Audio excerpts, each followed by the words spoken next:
바다를 건너있다라는 제목으로 말씀 함께 나누겠습니다. 오늘 말씀에는 출애굽 이후에 하나님께서 이스라엘 백성을 인도하신 일이 나와 있습니다. 특별히 이제 두 가지로 나타납니다. 오늘 읽은 본문에 그 앞에도 나와 있는데, 한 가지는 하나님께서 구름 기둥과 불 기둥으로 그들의 길을 인도하시는 것.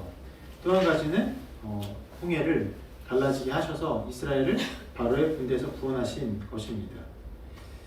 애굽에서 종살이하던 이스라엘 백성이 애굽에서 나왔지만 그들에게 하나님의 도움의 손길이 필요했습니다.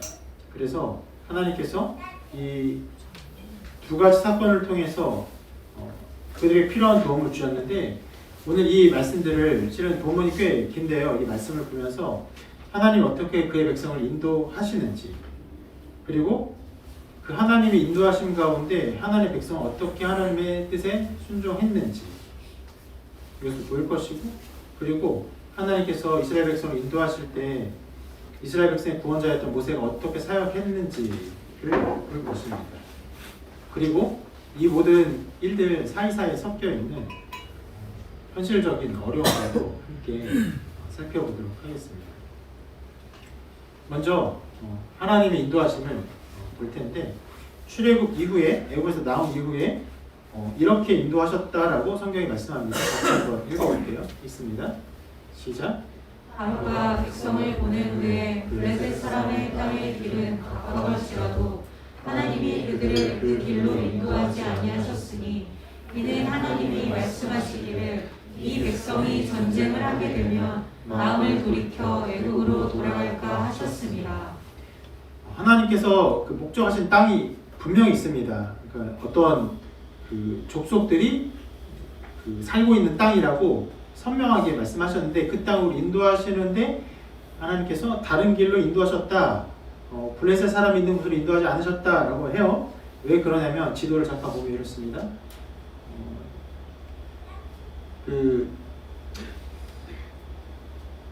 대략 그 왼쪽 위쯤이 이제 출애굽의 시작 지역이라고 보면 됩니다. 저 밑에 보면 왼쪽 그 이집트라는 글자 위에 보면 이렇게 멤피스 노브, 그쯤이라고 보면 돼요. 그런데 저 위로 돌아가서 저 위 블레셋 사람들의 땅으로 가는 길 더 위로 블레셋이라고 써있는 가자라고 써있는 가사, 아스돗 이런 지방들이 그들이 결국 점령할 땅이에요. 거기가 블레셋 지파들이, 족속들이 점령한 땅입니다. 거기로 인도하지 않으시고 어떻게 했냐, 이 밑에 화살표가 쭉 내려갔잖아요. 이 화살표 밑으로 인도하셨다라는 것이에요. 왜 그렇습니까? 가면은 블레셋 족속이, 실은 블레셋은 이후에도 계속적으로 저 해안 지방을 점령한 족속으로서 그들의 어떤 세력을 강력하게 유지하고 세력을 드러냅니다. 힘을 드러내요. 그러니까 이스라엘 백성이 수백만의 그 사람이 있었지만 군대 조직이 있었던 것은 아니라 할 수 있죠. 그리고 어떤 면에서는 지금 출애굽한 상황은 오합지졸과 같은 상황입니다. 그런 상황에서 블레셋의 어떤 조직적인 군대를 맞이하고 그들과 전쟁하게 되면 그들이 이제 두려워서 애굽으로 돌아가는 것이 낫겠다, 이렇게 생각할까봐 하나님께서 밑으로 인도하셨다 라고 말씀하시는 거예요. 자, 여기 하나님의 인도하심이 있는데, 하나님께서는요, 이스라엘 백성이 여전히 그 마음이 약한 것을 알고 계셨습니다. 종살이를 오래 했어요. 출애굽했지만, 놀라운 기적을 보았지만 여전히 연약한 자들입니다. 전쟁을 보면 두려울 것이 마땅했어요. 그래서 돌아가자, 애굽이 낫다, 이런 말 할 것을 알았기 때문에 그 아래로 인도하셨다. 근데 특별히 인도하시되 우리가 오늘 읽지는 않았지만 그 앞에 본문에 나오기를 구름기둥, 불기둥으로 인도하셨다라고 말씀합니다. 실은 이것은 저도 어렸을 때부터 이제 보면서 늘 생각해보고 상상해보던 모습인데, 실은 정확한 어떤 모습이 머릿속에 그려지진 않습니다. 어떻게 구름의 기둥이 나타나서 어떻게 인도했는지, 불기둥이 어떻게 나타났는지 이렇게 잘 보이지 않아요. 낮에는 구름이 보이니까 구름 기둥으로 인도하셨고, 밤에는 구름을 볼 수 없으니까 하나님께서 불 기둥으로 인도하셨다 라고 말씀합니다. 그런데 하나님은 아주 분명하고 선명한 하나님의 어떤 이정표 같은 사인과 같은 그 초자연적인 일을 통해서 그들을 인도하셨습니다. 왜요? 그들의 마음에 두려움이 있기 때문입니다. 실은 그 사람들이 이스라엘 백성이 인구수가 적었다면 차라리 덜 두려웠을 수 있을 것입니다. 수가 많으면요 어렵죠. 우리가 뭐 3명, 4명 여행 가는 것도 계획을 짜야지만 30명, 40명 여행 가면요 더 철저히 계획을 짜야 됩니다. 그게 100명, 500명, 1000명, 2000명, 10,000명 단위가 달라질 때마다 완전히 많은 것들이 달라져요. 그래서 그 수많은 사람들이 어떤 조직 없이, 체계 없이 이렇게 가는 것은요 그들에게 큰 두려움의 어떤 상황일 뿐이에요. 그래서 하나님은 특별히 구름 기둥과 불 기둥을 보여주셨습니다. 그런 것들을 통해서 어디로 가야 할지 정확히 알지 못하고 어떤 길이 있을지 알지 못하지만 그들 마음에 두려운 마음보다는 이 길을 가야 한다는 혹은 갈 수 있다는 소망으로 채워졌을 것입니다. 무엇을 통해서요? 구름 기둥, 그 불 기둥을 통해서 우리가 저기로 가야 되는구나. 하나님께서 저것으로 우리를 인도하시는구나. 만약에 이러한 특별한 능력과 어떤 은총이 아니면 그들은 시작부터 두려움과 염려에 빠졌을 것입니다. 그래서 말씀이 그 구름 기둥과 불 기둥으로 인도한 상황을 이렇게 기록합니다. 같이 한번 읽어볼게요. 시작. 여호와께서 그들 앞에서 가시며 낮에는 구름 기둥으로 그들의 길을 인도하시고 밤에는 불 기둥을 그들에게 비추사 낮이나 밤이나 지내하게 하시니 낮에는 구름 기둥 밤에는 불 기둥이 백성 앞에서 떠나지 아니하리라. 말씀이 그것을 분명히 보여주는 여호와께서 앞에 가셨죠. 그리고 떠나지 않았습니다. 언제나 그것을 보게 하셨습니다. 잠시 나타나는 것이 아니었어요. 그들이 가는 길 가운데 계속적으로 그것을 보여주사 그들을 이끌어 가셨습니다.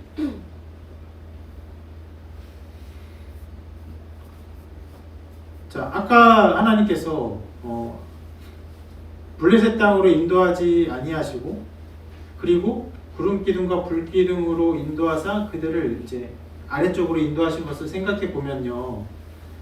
하나님께서 그들이 두려워하기 때문에 또 전쟁을 보면은 애굽으로 돌아가고자 하는 마음이 들 수 있을 것이기 때문에 그들의 어떤 연약한 마음 가운데 불 기둥과 구름 기둥으로 그 아래쪽으로 인도하시며 그들을 어떤 면에서는 전쟁을 치르지 않도록 평안 가운데 인도하시는 것으로 생각할 수 있습니다. 자, 이 지점은요. 어떤 면에서는요. 우리가 원하고 바라는 하나님의 인도하심의 한 단면이기도 해요. 무엇입니까? 어떤 어려움을 만나지 않기를 바라는 것. 내가 두려워하는 어떤 상황을 마주하지 않게 하는 것. 하나님의 놀라운 일들로 나를 인도하사 환난과 고난을 피해가는 것. 자, 그렇게 하나님이 이스라엘 백성을 인도하신 것처럼 나와 있습니다. 그러나 실상 하나님의 인도하심은요, 그보다 훨씬 더 복잡한 길이었습니다. 그리고 어떤 면에서는 이러한 하나님의 인도하심이 바로 하나님의 인도하심 그리고 우리 신앙의 길과 우상숭배의 길을 가르는 것입니다. 방금 전에 말했던 어떠한 길, 내가 이런 길을 가고 싶은데 환난과 어려움이 없기를 바라고 고난이 다 사라지기를 바라고 그런 것들을 치워주기를 바라고 나를 평안 가운데 인도하기를 바래. 여러분, 이것은요 우상을 섬기는 모든 사람이 가지고 있는 마음. 그들의 목적이 무엇입니까? 자기의 평안입니다. 자기의 평안의 길을 가는 데 있어서 그것을 방해하는 모든 어려움과 내 힘으로 할 수 없는 어떤 장애물들, 고난들을 다 제거하기를 바랍니다. 시작부터 그 마지막까지 그 모든 목적은 어디에 있습니까? 나의 평안에 있는 것입니다. 그런데 하나님은요, 때로 우리를 그렇게 평안으로 인도하시지만 그 그것이 우리의 삶의 목적도 아니고 하나님 인도하심의 전부도 아닙니다. 그래서 구름 기둥으로 불 기둥으로 그들이 인도하사 그 이후에 하나님 인도하심이 이렇게 나옵니다. 여기 한번 같이 읽어볼게요. 시작. 여호와께서 모세에게 말씀하여 이르시되 이스라엘 자손에게 명령하여 돌이켜 바다와 윗돌 사이에 이야이롯 앞곧 바알스본 맞은편 바닷가에 장막을 치게 하라. 바로가 이스라엘 자손에 대하여 말하기를 그들이 그 땅에서 멀리 떠나 광야에 갇힌 바 되었다 하리라. 내가 바로의 마음을 완악하게 한즉 바로가 그들의 길을 따르리니 내가 그와 그의 온 군대로 말미암아 영광을 얻어 애국 사람들이 나를 여호와인 줄 알게 하리라 하시매 우리가 그대로 행하리라. 굉장히 특이한 인도하심이 나오는데, 자, 이스라엘 백성은 하나님의 인도하심을 따라가고 있었습니다. 그리고 하나님은 정확히 어떤 지명을 말씀하셨어요. 뭐라고 말씀합니까? 바다와 밑돌 사이에 비하히롯 앞 곧 바알스본 맞은편 바닷가. 여기가 어딘지는 지금 정확히 모릅니다. 출애굽의 모든 여정 자체가 실은 여러 학설들이 있어요. 그 당시에 이 이스라엘 백성은 알 수 있는 장소였어요. 여러 지명을 통해서 어느 장소인지를 정확하게 하나님께서 지칭하셨어요. 근데 거기 어디입니까? 바닷가 앞이에요. 그들이 그 바닷가 앞에 간 것은 하나님의 정확한 인도하심이었고 그들은 그것을 따라갔습니다. 그런데 그 상황에서 어떤 일이 벌어집니까? 바로가 그 상황을 알게 돼요. 알게 되어서 어떻게 합니까? 예. 그들이 그 땅에서 멀리 떠나 광야에 갇힌 바 되었다. 바로가 그렇게 안다는 것이. 그러니까 바로가 보기에 이스라엘 백성이 막다른 곳에 이르렀구나 라고 생각하게 된 것이에요. 그리고 뒤에 하나님께서 말씀하시기를 그래서 바로가 출정시킬 것이다 이렇게 말씀을 하세요. 자, 이 상황을 보면요, 이스라엘 백성이 자기 마음대로 길을 가다가 막다른 곳에 이른 것이 아닙니다. 하나님의 말씀을 따라갔는데 거기가 막다른 곳이었어요. 실제로 이 상황이 바로에게 전해집니다. 그리고 우리가 오늘 이제 앞부분을 읽지 않았는데 그 앞부분에 나온 말씀이 바로가 어떻게 대응했는지를 말해요. 한번 같이 읽어볼게요. 이렇게 합니다. 시작.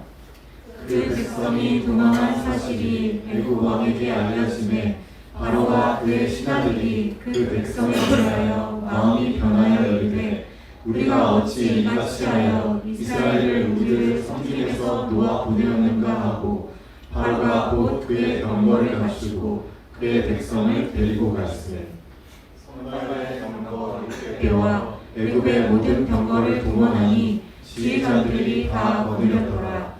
여호와께서 애굽 왕 바로의 마음을 완악하게 하셨으므로 그가 이스라엘 자손의 길을 따르니 이스라엘 자손이 담대히 나아갔습니다. 애굽 사람들과 바로의 말들, 병거들과 그 마병과 그 군대가 그들의 길을 따라 바알스본 맞은편 비아히롯 곁 해변 그들이 장막친 데에 미치니라. 여러분 읽은 것처럼 소식이 들렸고 바로는 마음을 바꿨어요. 쫓아가요. 쫓아가서 어디로 갑니까? 정확한 장소. 써있는 것처럼. 예, 바알스본 맞은편 비아히롯 곁 해변 그들 장막친 데. 아주 정확한 장소. 이스라엘 백성은요, 실은 이 상황을 감당할 수 없었습니다. 그래서 이 상황이 벌어지자 이스라엘 백성이 어떻게 행동했는지를 말씀이 이렇게 기록합니다. 여기 같이 읽어볼게요. 시작.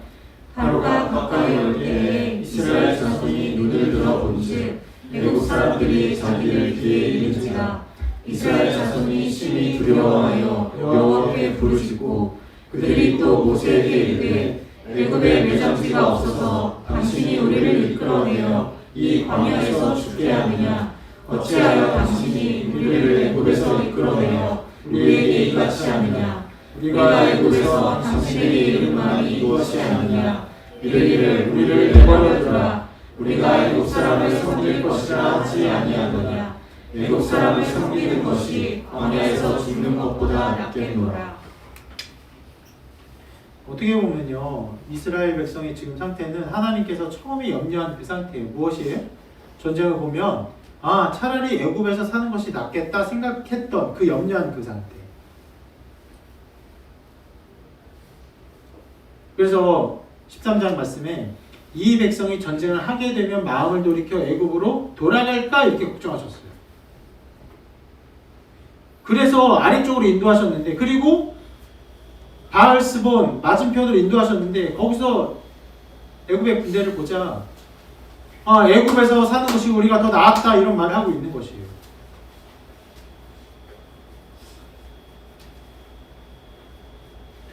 여러분, 이 상황을 방금 전에 이 부분을 단순하게 뜯어서 그냥 보면은 쫓아오는 애굽의 군대를 이스라엘 백성이 두려워했고 하나님의 인도하심을 믿지 않고 불신앙했다라고 할 수 있지만, 실은 우리가 지금까지 본 것처럼 이 상황은 어쩌다가 된 것이 아닙니다.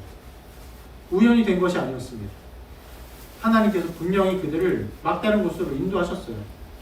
그리고 하나님께서 바로의 마음을 완악하게 하셨고 그들을 쫓아오게 하셨습니다. 아까 우리가 말씀을 보면서 분명히 이렇게 기록하고 있어요. 여호와께서 애굽 왕 바로의 마음을 완악하게 하셨으므로 그가 이스라엘 자손의 길을 따릅니다. 여러분, 이것이 하나님의 인도하십니다.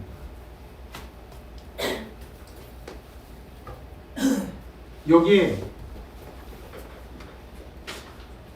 기이한 일들이 벌어지는 거죠. 우리가 이해할 수 없는 일들이 벌어지는 거죠. 우리를 그저 평안 가운데 두시는 것이 아님을 보게 되는 것이에요. 블레셋의 전쟁은 피했지만 어떤 면에서는 더 두려운 애굽의, 그 당시 가장 강대국인 애굽의 바로를 다시 만나게 했어요. 어디서요? 막다른 곳에서. 왜 그렇게 하셨습니까? 왜 그렇게 하십니까? 하나님 왜 그렇게 그의 백성을 인도하십니까?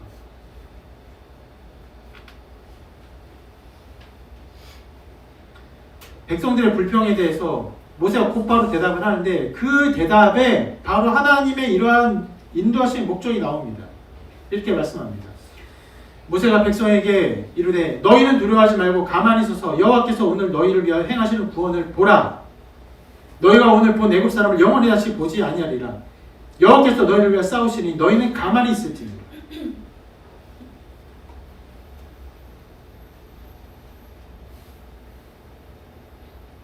여기 두 가지 목적이 나옵니다. 무엇보다 기본적으로 하나님의 인도하심의 목적은요, 우리의 아무 일 없고 아무 어려움 없는 평안한 삶이 아니에요. 주님도 말씀하셨습니다. 자기 십자가를 지고 나를 따르라. 예수님을 따르는 건요, 그냥 교회 나오는 게 절대 아니에요. 십자가를 지고 따르는 것입니다. 교회는요, 세상과 다른 곳이에요. 하나님의 인도하시는 우리의 평안한 삶이 아닙니다. 무엇을 인도하십니까? 무엇을 보여주십니까? 하나님께서 이스라엘을 구원하시는 하나님임을 분명히 알게 하십니다. 그것이 목적이에요. 하나님이 어떤 분이신지를 알게 하는 게 목적이지, 아무 일 없는 평안한 삶이 아닌 것이에요.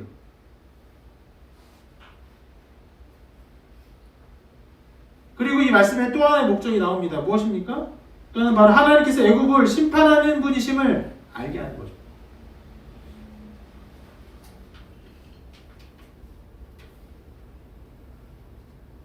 이 두 가지 목적을 하나님이 이루시기를 원하십니다. 무엇입니까? 구원과 심판이. 하나님의 택한 백성으로 하여금 그들을 구원하사 하나님이 그들의 하나님을 알게 하시는 것. 그 하나님을 미워하고 믿지 않고 하나님의 백성을 핍박했던 자들은요, 반드시 심판하시는 것.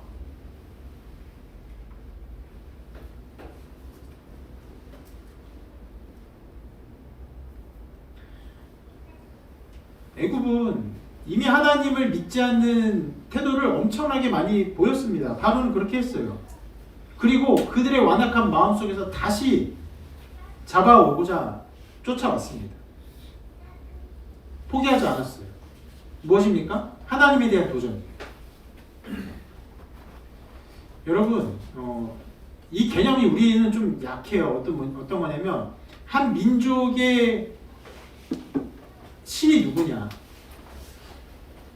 그 민족과 민족 간의 전쟁에는 언제나 신에 대한 도전이 담겨 있는 것입니다. 그래서 그 당시에 전쟁에서 승리하는 쪽은요, 언제나 무엇을 합니까? 상대방의 신들을 다 회파해요. 그런 행위가 반드시 담겨 있습니다. 여기에서 이스라엘 백성 쫓아온 것은 경제적으로 그 종을 삼고 그들의 유익을 취하는 것도 있지만 그들의 하나님인 여호와에 대한 도전이에요. 그 죄는 반드시 심판받아야 했습니다. 그래서 홍해 사건이 일어난 것이에요. 여러분, 홍해 사건은요, 물을 갈라서 이스라엘 백성을 지나가게 하고 그를 닫아서 그리고 누구도 못 쫓아오게 한 것이 아닙니다. 열어요. 이스라엘 백성이 갑니다. 그리고 어떤 일이 일어나죠? 애굽의 군대가 같이 따라와요. 그리고 문 닫습니다. 그리고 그 안에서 모든 애굽의 군대가 멸망하게 하는 것입니다. 긴 말씀인데요. 홍해 사건 한번 같이 읽습니다. 시작. 이스라엘 자손이 바다 가운데를 육지로 걸어가고 물은 그들의 좌우에 벽이 되니 애굽 사람들과 바로의 말들 병거들과 그 마병들이 다 그들의 길을 추격하여 바다 가운데로 들어오는지라. 새벽에 여호와께서 불과 구름 기둥 가운데서 애굽 군대를 보시고 애굽 군대를 어지럽게 하시며 그들의 병거 바퀴를 벗겨서 달리기가 어렵게 하시니 애굽 사람들이 이르되 이스라엘 앞에서 우리가 도망하자. 여호와가 그들을 위하여 싸워 애굽 사람들을 치는도다. 더 읽을 텐데 여러분 더 읽으면서 한번 보세요. 이 홍해 사건을 기록하고 있는데 이스라엘 백성이 거기서 구원받고 이스라엘 백성이 걸어가는 내용이 많이 나왔는가, 아니면 애굽의 백성들이 심판받고 죽는 내용이 많이 나오는가 한번 보십시오. 계속 읽어보겠습니다. 시작. 여호와께서 모세에게 이르시되 내 손을 바다 위로 내밀어 우리 애굽 사람들과 그들의 병거들과 마병들 위에 다시 흐르게 하라 하시니 모세가 곧 손을 바다 위로 내밀매 새벽이 되어 바다의 힘이 회복된지라. 애굽 사람들이 물을 거슬러 도망하나 여호와께서 애굽 사람들을 바다 가운데 엎으시니 물이 다시 흘러 병거들과 기병들을 덮되 그들의 길을 따라 바다에 들어간 바로의 군대를 다 덮으니 하나도 남지 아니하였더라. 지금 7절을 같이 읽었는데 실은 7절을 보면서 이스라엘 백성이 어떻게 갔나 하는 것은 맨 처음밖에 없어요. 뭐라고요? 이스라엘 자손이 바다 가운데를 육지로 걸어가고 물은 그들의 좌우에 벽이 되는 이거밖에 없어요.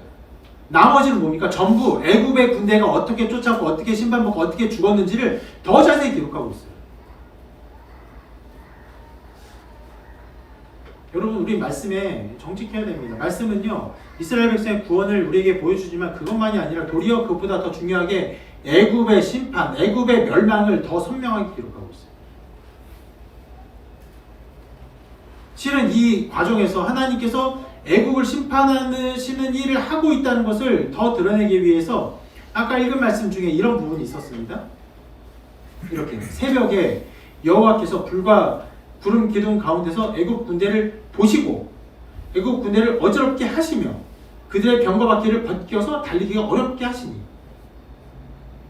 이것을 보면요, 이 홍해 사건에서도 여전히 불과 구름 기둥 가운데 있었던 것을 알 수 있어요. 어떤 면에서는 낮에는 불, 낮에는 구름, 밤에는 불 기둥이었는데 홍해를 가를 때는 구름 기둥과 불 기둥이 다 있었던 것일지도 모르겠어요. 그리고 어떻게 하셨어요? 그들의 병거 바퀴를 벗겼어요. 어떻게 벗겼는지 몰라요. 상식적으로 생각하면 바다의 길이 열리면 그 밑에가 평평하지 않죠. 어쨌거나 갈 수 있는 길이라고 판단했을 것입니다. 근데 가는데 어떤 돌, 어떤 산호들 혹은 진창 어떤 것들이 있어서 이렇게 벗겨진 걸 수도 있고, 아니면 더 하나님의 능력을 거기서 하나님께서 베푸셔서 그 바퀴가 빠지게 하신 걸 수도 있습니다. 몰라요. 알 수 없어요. 근데 분명히 성경은 말해요. 하나님께서 역사하셔서 그 병거를 움직이지 못하게 했다. 그래서 이런 일이 있으니까 애굽의 군대가 어떻게 반응합니까? 이렇게 반응합니다.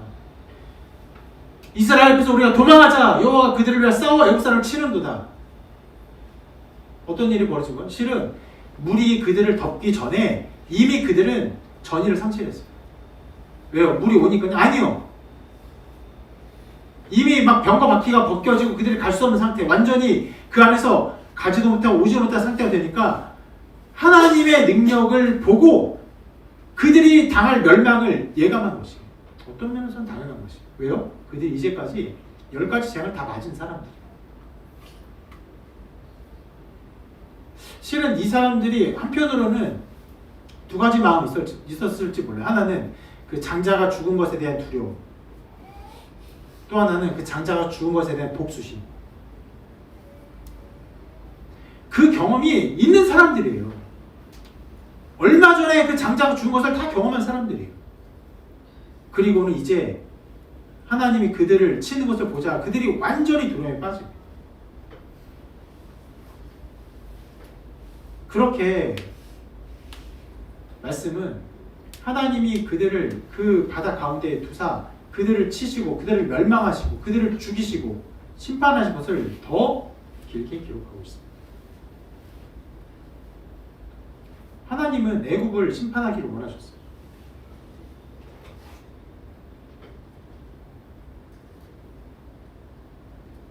하나님은 심판자이십니다. 하나님은 악한 자를 심판하십니다. 멸망받아 마땅한 자를 영원토록 멸망시키십니다.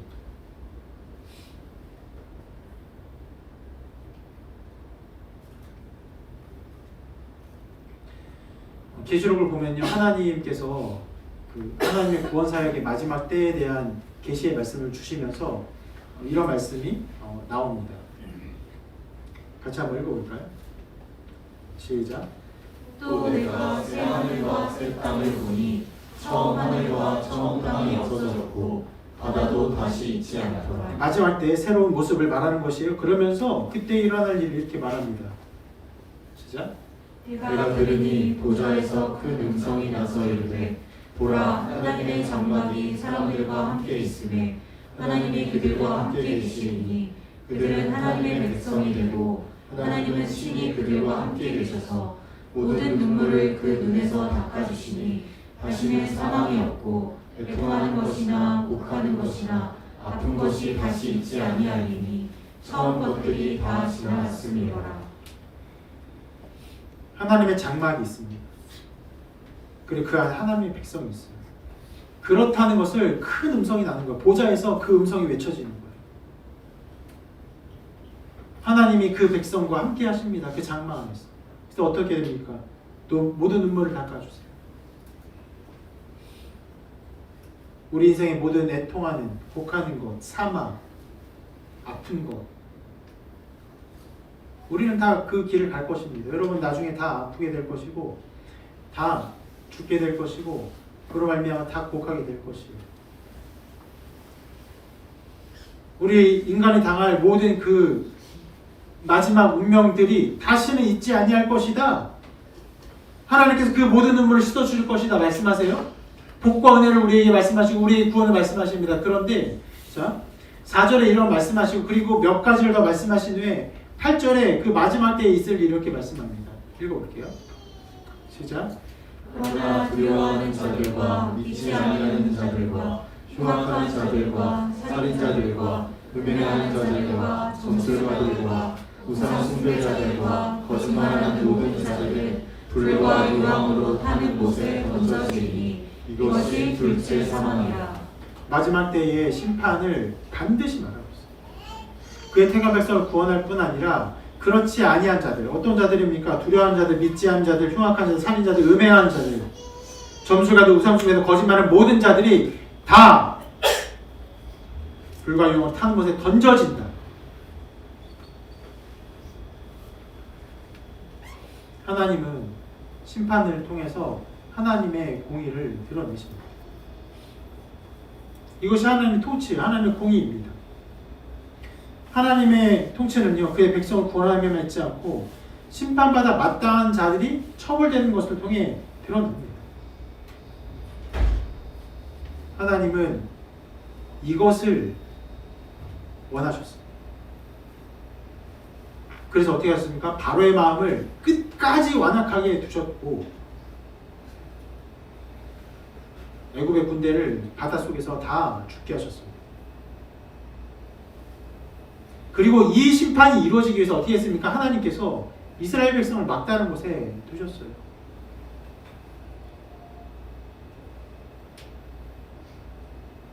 이스라엘 백성은요, 하나님의 심판의 막대기가 되었습니다.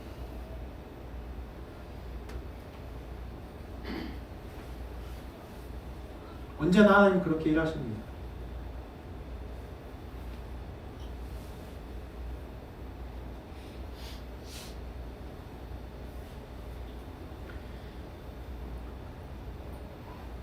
우리나라에 복음이 처음 전해질 때 많은 선교사들이 죽음을 당했습니다. 가까운 데 우리 선교사 묘지 가면요, 수많은 선교사님들의 묘지가 있습니다. 수많은 선교사들이 어떤 면에서 헛된 죽음을 맞이했습니다. 우리 교회도 개척한 지 지금 몇 년 되지 않아 사람이 그렇게 많지 않다 말할 수 있지만 아니요, 이런 것도 아니었습니다. 복음 전하러 와서 배에서 내리지도 못하고 죽고, 내려서 몇 명 만나지도 못했는데 죽고, 수많은 사람들이 그게 죽임을 당했습니다.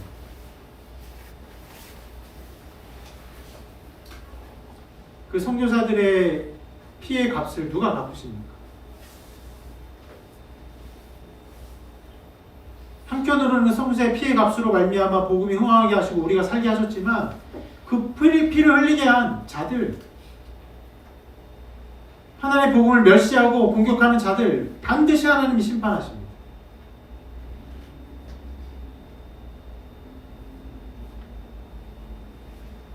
그들의 죄에 대한 심판의 막대기로 하나님께서 그의 택한 백성을 사용하십니다. 이렇게 하나님은요, 우리를 통해 하나님의 뜻을 드러내시고 하나님 사역을 하시며 하나님의 영광을 드러내십니다. 그렇기에 우리를 인도하시는 인도하심의 그 길은요, 막연한 평안의 길이 아니에요. 우리가 이해할 수 없는 길에 가고 우리가 이해할 수 없는 자리에 서게 됩니다.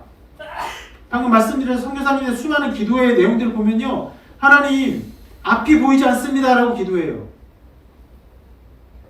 먼 곳에서, 영국에서, 미국에서, 프랑스에서 우리나라에 옵니다. 지금도 미국에서 한국 어디냐면 한국 어딘지 모르는 사람 많아요. 근데 100년, 150년 전에 그 선교사님들이 어떻게 알고 오게 되었습니까? 왜 하나님은 그들의 마음에 불같은 마음을 허락하셨습니까? 위대한 지성들이었어요. 나라를 이끌 만한 지성들이었습니다. 왜 그들의 마음에 이 조선을 향한 사랑의 마음을 주셔서 그들의 모든 것을 필요하고 이곳에 오게 하셨습니까? 그리고 그들은요, 여기서 앞이 보이지 않는 상황 가운데 염려하고 걱정하고 두려워하며 때론 하나님께 탄식의 기도를 드렸어요. 보이지 않는다고 말했습니다.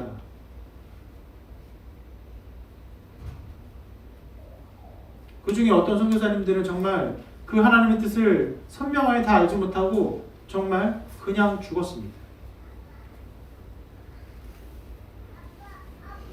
그렇게 하나님은 우리의 길을 인도하십니다.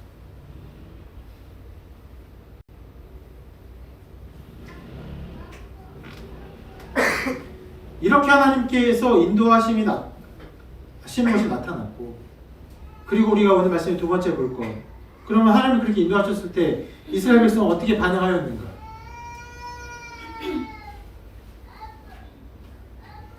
이스라엘 백성은요, 순종했습니다.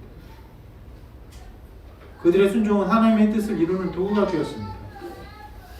아까 읽은 말씀, 우리가 1에서 4절을 다시 읽었는데 2절, 4절만 다시 한번 읽어볼게요. 두 번 읽습니다.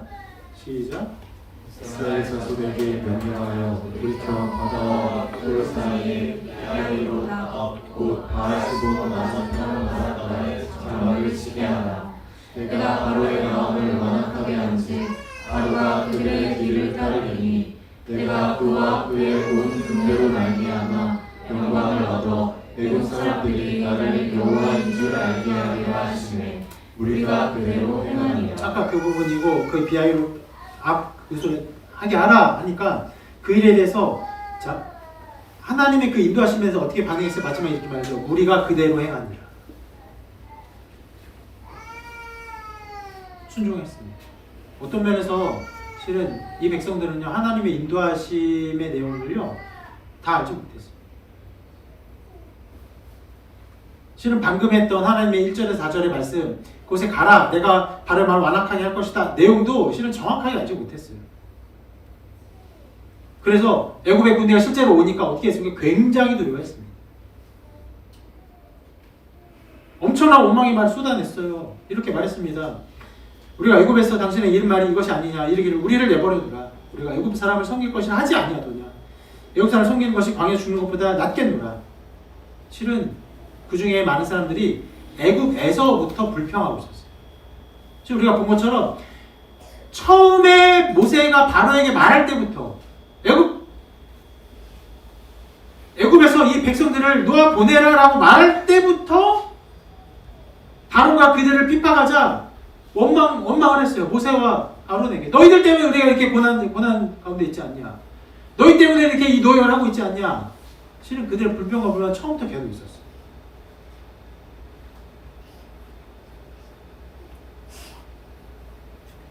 이 모습은 믿음의 모습이냐? 부족한 게 있어요. 그렇게 볼 수는 어려울 수 있어요. 그러나 여러분 중요한 것은요. 그런 불평의 마음에서도 왔어요. 와 있어요.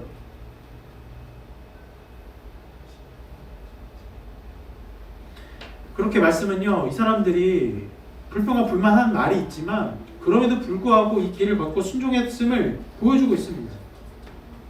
그래서 자 홍해가 갈라질 때도 이렇게 말씀하고 있습니다. 이 부분 같이 한번 읽어볼게요. 시작. 여호와께서 모세에게 이르시되 너는 어찌하여 내게 부르짖느냐 이스라엘 자손에게 명령하여 앞으로 나아가게 하고. 자 여기서 하나님께서 명령한 거예요. 모세에게 이스라엘 자손에게 앞으로 나아가게 하라 이렇게 명령했어요. 그러면 모세 어떻게 합니까? 백성들에게 앞으로 나아가라 명령을 한다는 것이잖아요. 무엇을 필요로 합니까? 백성들의 순종을 필요로 하는 것이죠.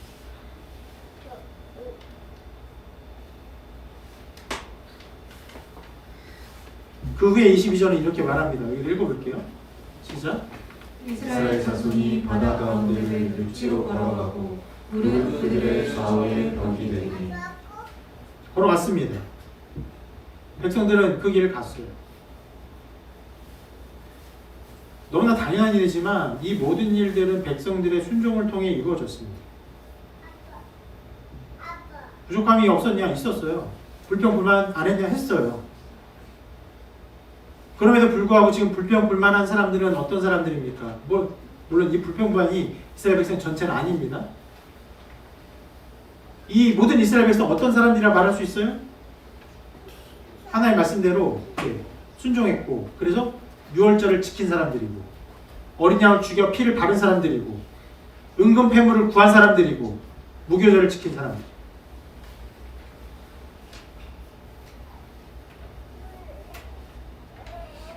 분명히 말씀은요 이 모든 과정에서 백성들이 순종하고 걸어왔던 믿음의 걸음들을요 기록하고 있어요.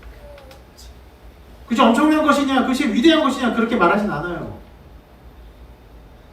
그것이 이 모든 일의 가장 중요한 핵심이냐 그렇게 말하고 있지는 않습니다. 그러나 그들의 순종하고 함께 했음을 곳곳에서 말하고 기록하고 있어요. 놀랍게도 하나님의 그 놀라운 뜻, 하나님의 영광을 위한 하나님의 그 뜻들은요 누구를 통해 드러납니까? 우리의 하찮은 때는 굽색한 때는 부끄러운 순종을 통해 드러나게 하십니다.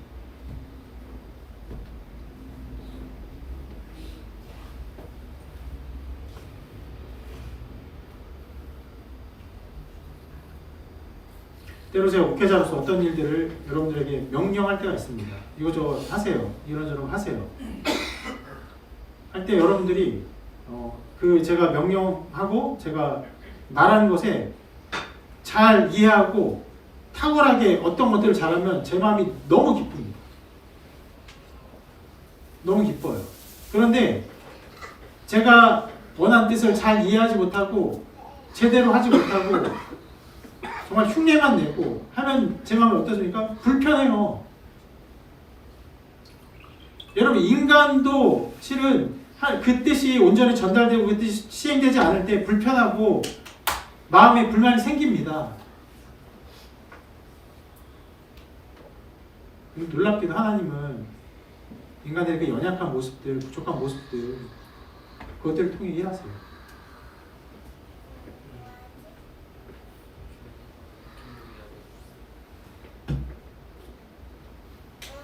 작은 순종들, 연약한 순종들 하나님이 그것을 통해 일하십니다.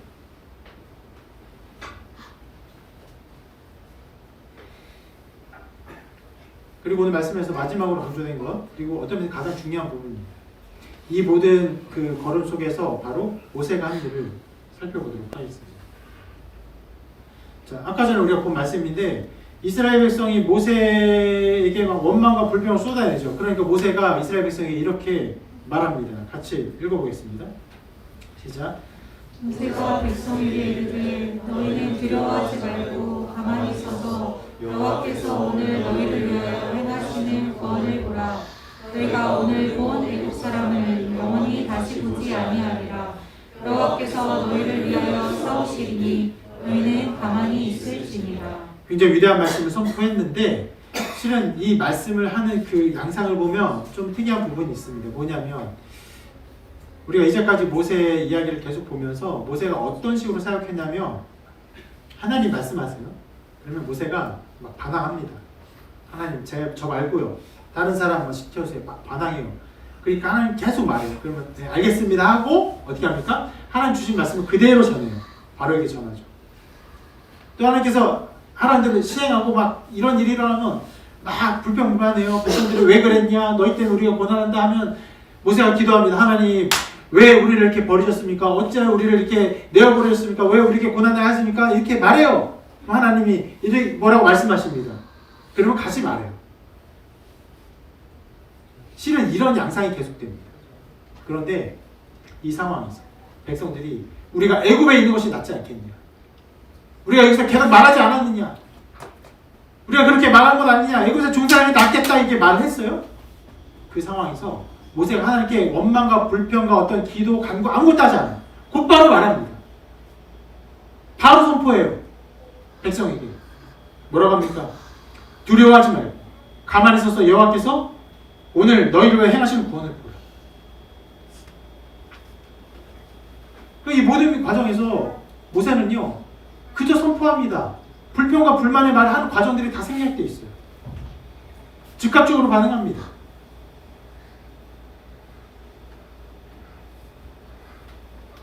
여기서 모세의 사역의 어떤 면에서의 하나의 또 다른 단계가 나오는 것이에요. 하나님을 아는 자로서, 하나님의 선택받은 선지자로서, 하나님의 대언자로서 하나님의 일을 합니다. 선포해요. 어떤 면에서 이제까지는요 모세는 굉장히 연약한 인간입니다. 구원자인가? 선지자인가? 그렇게 보기에 되게 어려운 모습들을 엄청나게 보았어요. 그러나 비로소 애굽에 출애굽을 하고 나아서자 그리고 그들이 모두 멸망할 위기에 처하자 모세는 어떤 걸 보여줍니까? 그들의 구원자로서의 사역을 선명하게 보여줘요. 태도뿐이 아닙니다. 실은 그의 말에 굉장히 중요한 말이 나오죠. 이렇게 말했죠.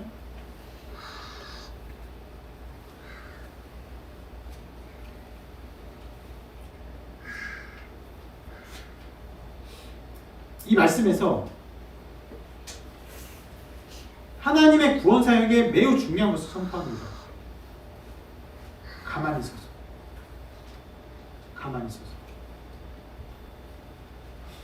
또 밑에도 말하죠. 네, 밑에 가만히 있을지어다.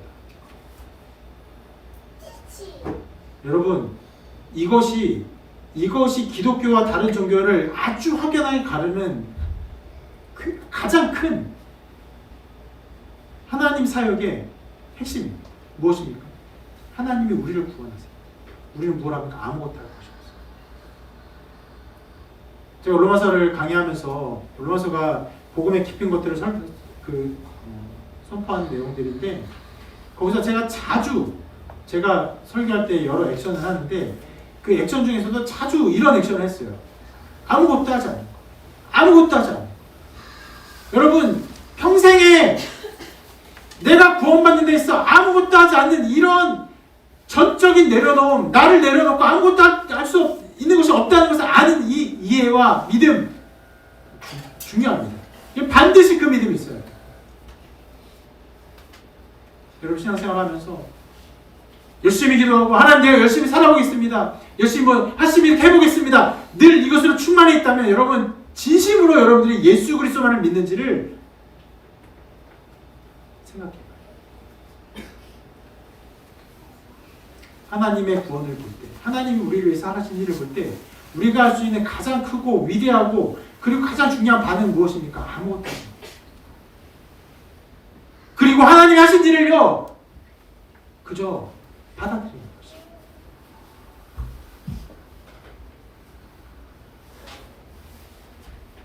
오늘 홍해 사건에서도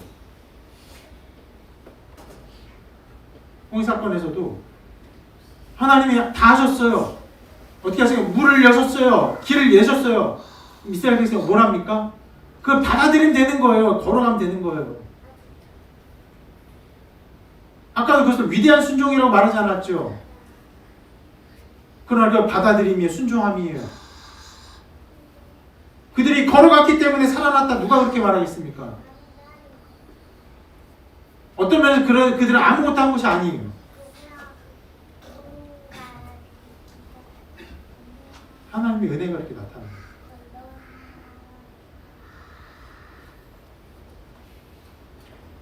모세는 놀랍게도 이 특징을 이 어떤 하나님의 구원 사역의 특징을 선명하게 선포합니다. 그런데 이 말씀이 이제 기록되는 이 부분을 쭉 읽어보면은 좀 특이하게 하나님께서 모세가 한 말을 반대하는 것처럼 이렇게 말씀이 기록되어 있기도 합니다. 여러분 13, 14, 15 같이 한번 읽어볼게요. 같이 읽습니다. 시작. 모세가 백성에게 이르되 너희는 두려워하지 말고 가만히 서서 여호와께서 오늘 너희를 위하여 행하시는 구원을 보라. 너희가 오늘 본 애굽 사람을 영원히 다시 보지 아니하리라. 여호와께서 너희를 위하여 싸우시리니 너희는 가만히 있을 테니라. 거기까지 읽어볼게요. 모세가 외쳤어요. 백성들에게 너희는 가만히 있을지어다. 여호와께서 너희를 싸우심을 보라. 너 행하는 구원을 보라 외쳤어요. 근데 하나님 뭐라고 말씀하십니까? 모세에게 너는 가만히 있으라 했는데 하나님 모세에게 넌 어찌하여 내게 부르짖느냐 이렇게 얘기하세요. 좀 이상한 말씀이죠. 네. 하나님께서 하실 것이다 선포했는데 하나님이 모세는 너는 왜 나한테 부르짖냐 이렇게 말씀하시는 것처럼 해요. 근데 실은 이렇게 하나님께서 말씀하신 이유는 이 구원을 위해 모세가 할 일이 있다고 말씀하십니다. 어떤 것입니까? 이렇게 말씀합니다. 읽어볼게요. 시작. 이스라엘 자손에게 명령하여 앞으로 나아가게 하고 지팡이를 들고 손을 바다 위로 내밀어 그것이 갈라지게 하라. 하나님은 그 모세의 이 구원 사역의 행동을요 분명하게 명령하셨고 이것을 사용하기를 원하셨어요.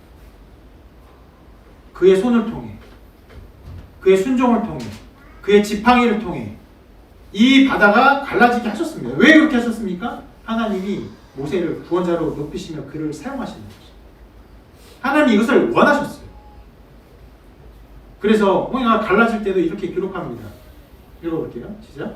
모세가 바다 위로 손을 내밀매 여호와께서 큰 동풍이 밤새도록 바닷물을 물러가게 하시니 물이 갈라져 바다가 마른 땅이 되었습니다. 다른 어떤 것이 아니에요. 모세가 손을 내밀매 모세를 통해 일어나게 하셨어요. 다른 어떤 것이 아니었어요. 심지어 애굽의 군대를 심판하실 때도 이렇게 말합니다. 읽어볼게요. 시작.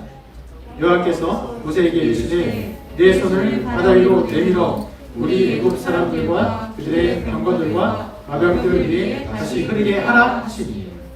물이 다시 덮을 때도 손을 내밀어라. 모세의 그 행동을 하나님이 일부러 사용하셨어요.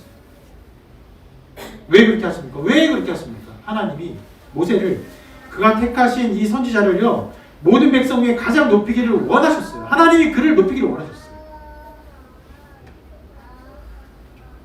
그래서 여러분 오늘 꽤 본문 말씀이 13장부터 14장까지 굉장히 긴데 이 긴 말씀 그리고 엄청난 사건 홍해가 갈라지고 애굽의 군대가 쫓아오고 그들이 다 수장되고 하는 이 엄청난 사건들의 맨 마지막 결론에서 뭐라고 마지막을 결론 짓냐면 이렇게 말씀합니다. 같이 읽어볼게요. 시작. 이스라엘이 여호와께서 애굽 사람들에게 행하신 그 큰 능력을 보았으므로 백성이 여호와를 경외하며 여호와와 그의 종 모세를 믿었더라.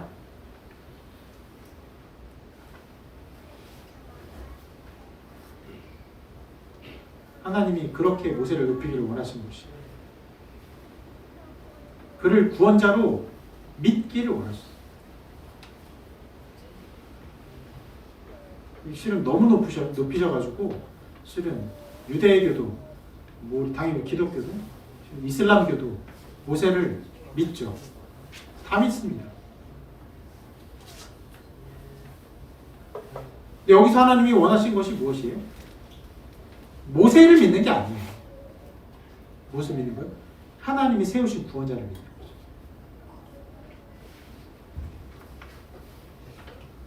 나중에 그래서 여러분 우리가 열왕기 하를 살펴보고 있는데 히스기야가 아주 중요한 계약을 한 가지 하죠. 모세가 그 놋뱀을 높이 들어서 하나님의 심판이 불뱀에 물려주는 사건을 그치게 합니다. 그것이 뭐 구급차에도 다 그 그림이 그려져 있죠. 그 구원의 상징이 되었는데 히스기야가 그 불뱀이 여전히 남아 있었거든요. 그 불뱀인데 놋뱀이죠. 놋으로 만든 뱀이 여전히 남아 있었는데 이스라엘 백성이 1000년이 지나도록 그 뱀을 숭상하고 경배하고 있으니까 그 뱀을 깨부셔버려요. 뭘 의미합니까? 하나님이 그 모세를 높이는 것, 모세 자체를 높이는 것, 모세가 만든 어떤 성물을 높이는 것, 하나님 원하시는 것이 아니에요.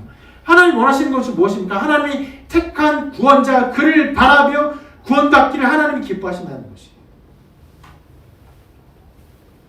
그래서 이 원칙 안에서, 이 하나님의 구원하심 안에서 이사야가 나중에 구원자에 대한 예언을 이렇게 말씀합니다. 내가 붙드는 종, 내 마음에 기뻐하는 자, 곧 내가 택한 사람을 보라. 내가 나의 영을 그에게 주었은지 그가 이방에 정의를 베풀리라. 누구를 향한 예언입니까? 예수 그리스도시죠. 그래서 이스라엘에 그냥 정말 작은 시골 마을에서 태어난 예수라는 그 한 존재가 하나님의 영을 받은 하나님의 아들로서 이방에 전 세계에 하나님의 공의를 베풀죠. 수많은 사람이 예수님을 믿고 따릅니다. 왜요? 하나님의 구원의 능력이 있기 때문에 그래요. 하나님이 택한 그 종을 사람들이 믿기 때문에 그렇습니다.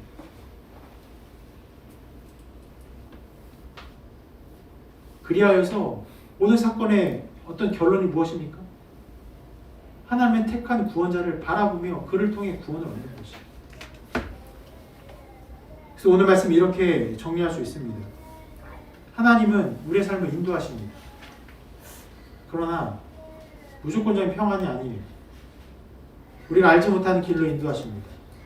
그래서 하나님 영광 위에 우리를 때로 고난 가운데 두시기도 하십니다. 그러나 그 고난은요, 애매한 고난이 아니에요. 무엇을 위한 고난입니까? 하나님의 영광을 위한 고난입니다. 하나님의 뜻을 이루기 위한 걸음입니다.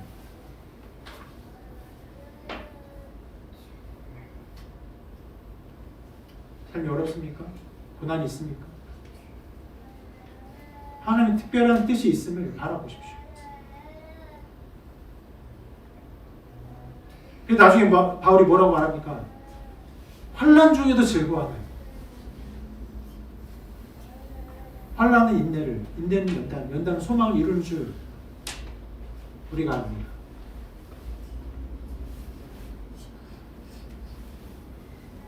그렇게 우리를 고난 가운데 두시면서 하나님은 우리의 순종을 사용하십니다.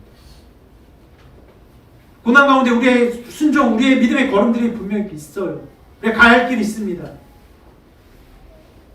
여러분 이 지점에서 고난이 있고 환난이 있을 때 믿음으로 가지 않고 난 왜 이렇게 어려운가 하고 제멋대로 가는 사람이 있습니까? 없습니까? 엄청나게 많아요. 수많은 사람들이 그게 흩어집니다.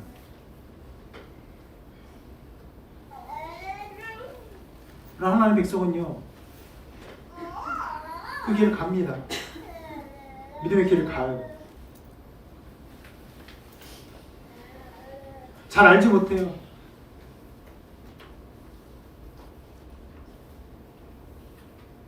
여러분, 이곳까지 온 선교사님들도 앞이 보이지 않는다고 말하는데 우리가 뭐 얼마나 앞을 보겠습니까?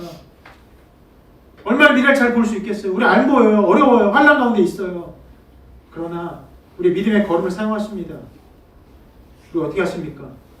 우리 걸음을 통해 우리를 하여금 예수 그리스도를 바라보게 하십니다. 그리고 믿게 하십니다.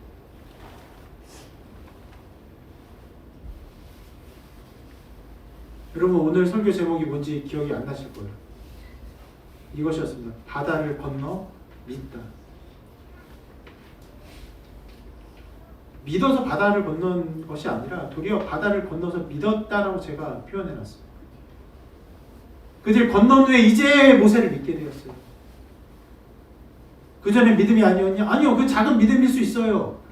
그러나 비로소 그들을 온전한 믿음으로 인도하십니다.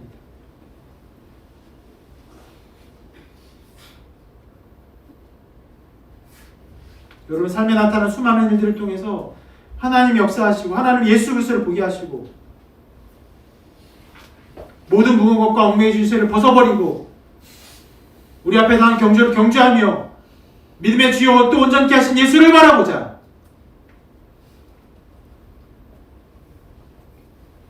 그런 일들을 하나님 우리 가운데 이루십니다.